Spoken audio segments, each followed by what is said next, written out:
New Zealand has the highest rate of domestic abuse per capita in the developed world.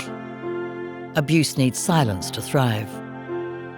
In this series, Simone Butler, herself a survivor of a vicious attack by her ex-partner, meets those brave enough to break their silence.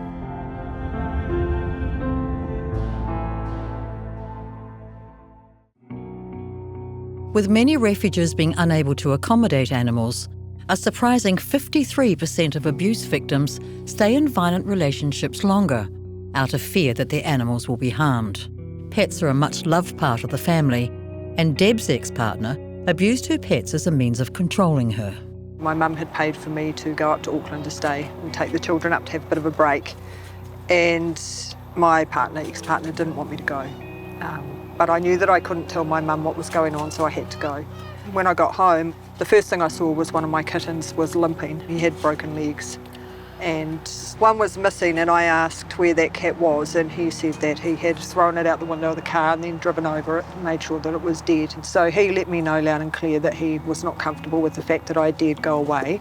Dr. Michael Roguski, who studies social issues at Victoria University, has found shocking statistics around family harm and pet abuse. I did some research of 203 people. Of those, 40% reported that their pet had been either injured or killed. So that's quite high.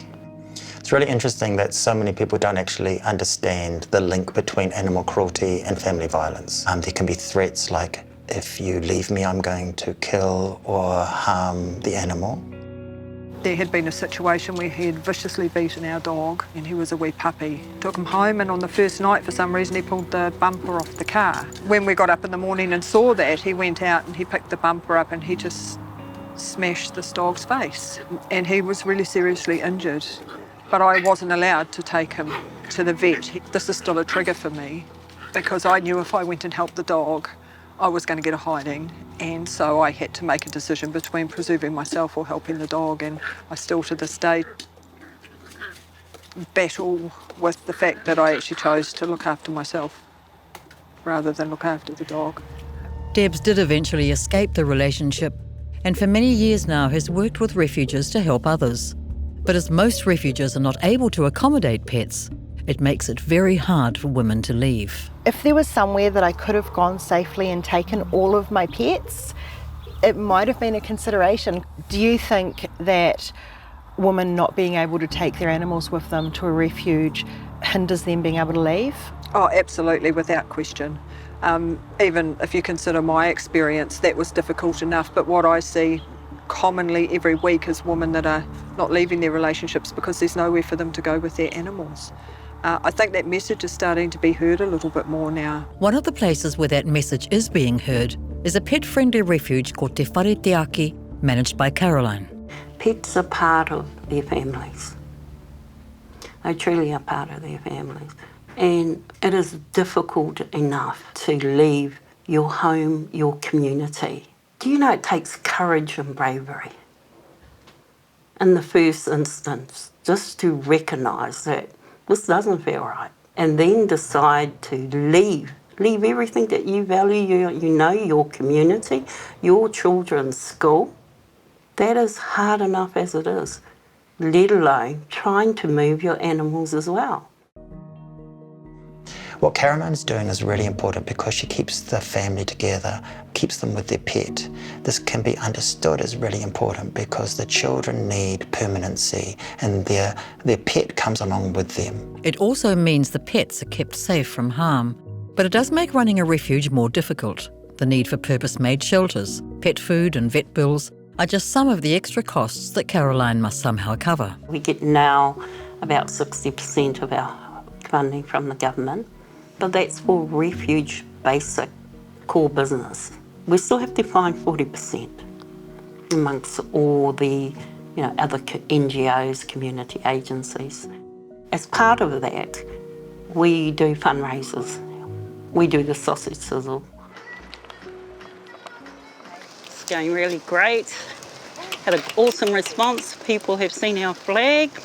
smelt the aroma of our onions cooking and have come up and done more than just buy sausages. And you get people coming that aren't even eating the sausages, but they still want to give you money? Yes, we've had 2 vegetarians give us donations this morning, and so it's more than just about the sausage. They see the flag, connect with the kaupapa and just want to help.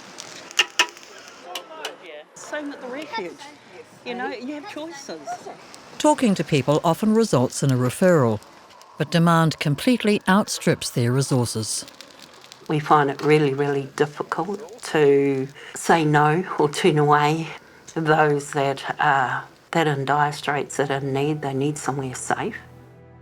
Caroline understands only too well how pets can be used to prevent women escaping an abusive relationship. Perpetrators use tactics of power and control, and it's like the domino effect. If it doesn't work on her, and it doesn't work on the children, then there's only the animal left. He killed my cat. He broke another cat's legs, and there was no consequence for that. He beat our dog. The fact that he had hurt my animals so that I wouldn't leave was a very clear message to me that you don't go away. You don't do anything. That's exactly right. I don't want you to go away. I've told you not to go away. You've gone away. These are the consequences. And of course I was too afraid to go away again. But pet abuse is not just about control.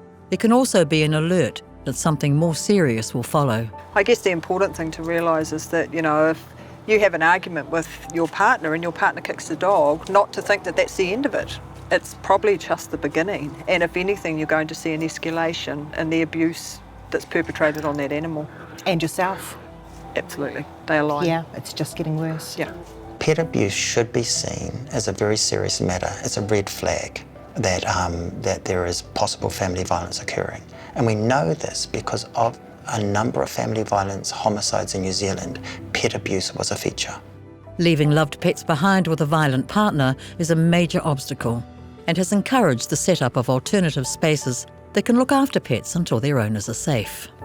So where we're at the moment, Saving Hope, they actually have a service where they take animals and look after them while the woman is going to refuge. There are slowly, I guess, more places that are coming. We need to get the word out more, and then, you know, I mean, goodness, if we could get government funding for all refuges and then add pets onto that. Oh my goodness. Wouldn't that be amazing? At one of our 2 refuges, we've just built a kennels. Really? So that we are able to take women and dogs into Awesome. the refuge space, which just fills our heart to overflowing. Yeah.